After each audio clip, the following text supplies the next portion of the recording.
physical danger one time. I traveled to Yemen as a photographer for a Norwegian author who was writing a book about the least visited countries in the world. On our last night in the country, I woke up to the sound of gunshots outside of my hotel. I jumped out of bed and ran to the window to see that there were 50 or so men congregated in the parking lot, yelling and pushing each other around with 6 cars with flashing headlights, blocking the only exit.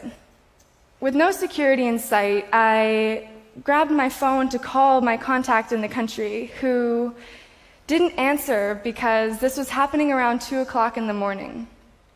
I could hear voices outside of my hotel room, even though I knew that we were the only people staying in the hotel. That was the first time I had ever heard a fully automatic weapon discharged. I literally ducked and looked around the room, realistically looking for the best place to hide. In that moment, there was nothing I could do but sit with my fear of potentially being kidnapped until eventually all the men disappeared and I could cry myself to sleep after the adrenaline wore off. The next morning, I talked to my contact in the country and asked him what had happened the night before.